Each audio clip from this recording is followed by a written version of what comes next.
Nobody needs to learn how to program anymore. That was Jensen Huang, the CEO of NVIDIA.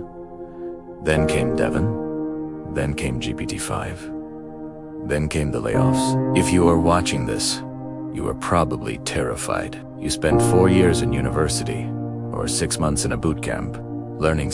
You learned how to center a div. You learned how to write a for loop. And now, for $20 a month, a robot can do it faster, cheaper, and without complaining about burnout. So, is it over? Is the golden era of the software engineer finished? The short answer is yes. The era of the coder is dead. But the long answer, the era of the engineer is just getting started. In the next 25 minutes, I'm going to show you exactly why AI will wipe out 50% of developers, the lazy ones, and how the other 50% will become richer than ever before. This is day 3. Let's look at the data. Let's be honest. Who is AI actually replacing right now? It's not the principal architect at Google. It's the junior developer who needs 4 hours to write a basic API endpoint. When I started coding, 80% of my job was translation. I had an idea in my head, which is the logic, and I had to translate it into a language the computer understood. The syntax. I want a button becomes a button tag. I want it to be red becomes color. Red. AI has reduced the cost of translation to 0. If your value to a company is only knowing syntax, if you're just a dictionary with legs, you are fired. You are obsolete. Why would I pay a junior $1,000 a month to write boilerplate code when Copilot does it in 3 seconds?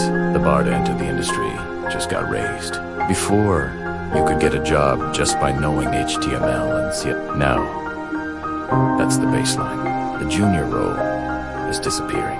But wait, this sounds like bad news. It's actually the best news possible for you, if you are willing to pivot. Let me explain the Lego brick theory. In the past, we had to make our own clay, bake the bricks, and then build the wall. Now, AI gives us the bricks for free. Let's stop talking and look at the code. I'm going to show you a live example of why AI is not an engineer. Watch this. I asked ChatGPT to create a to-do list app in React. Boom. 30 seconds. It writes the component, it adds the state, it adds the CSS. If you are a non-technical person, you look at this and think, wow, I don't need a developer. And you can see, when I run the code, it works. But now, let's simulate the real world. In the real world, the client comes back and says, hey, I need this total list to sync offline handle conflict resolution if 2 users edit it at the same time, and it needs to be accessible for screen readers. Let's ask AI to add offline sync with conflict resolution.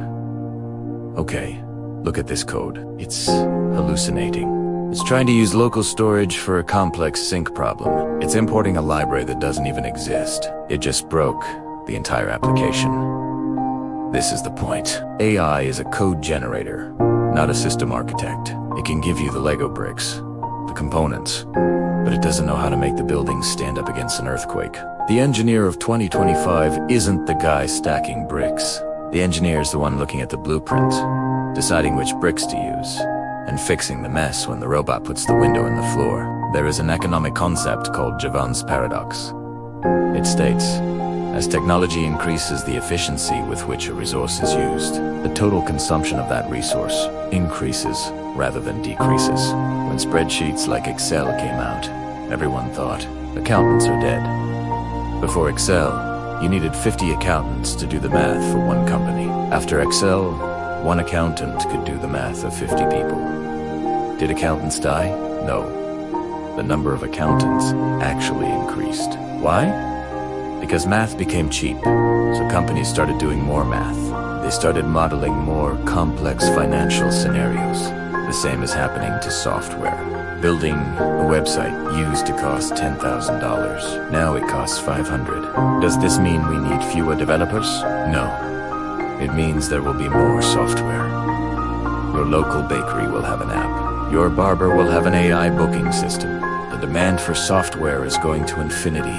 We need people to manage that software. Now, Let's talk about us, the developers in emerging markets. People say AI will kill outsourcing.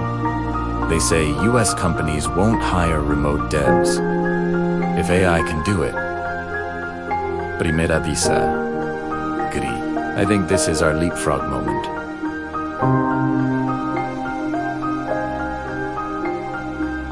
A single developer in Kigali, armed with Copilot and ChatGPT, can now do the work of a 5-person agency in New York. You can build entire startups by yourself. You don't need to hire a designer. You can use Midjourney.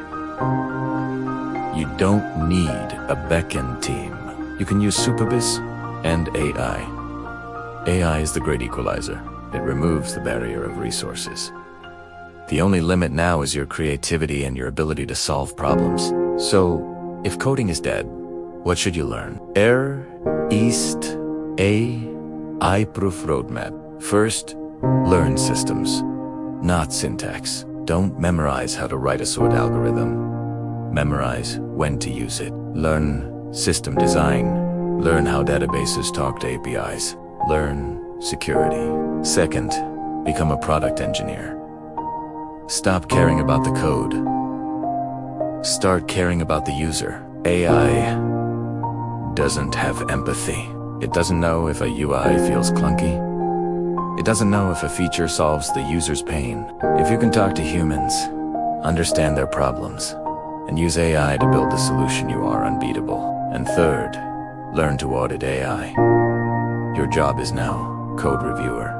You need to be smart enough to look at the code ChatGPT wrote and say, that is a security vulnerability. You need more expertise, not less. Software engineering isn't dead. It just molted. It shed its old skin. The typist is dead. The architect is born. Don't fear the robot. Make the robot work for you. Be the manager. Be the visionary. Now that we know the industry isn't dying, how do we actually navigate it? Tomorrow, on day 4, I'm giving you the ultimate roadmap to $100,000. No fluff, just the exact steps. If you want to survive the AI wave, hit subscribe. I'm your name. This is the new era. Let's build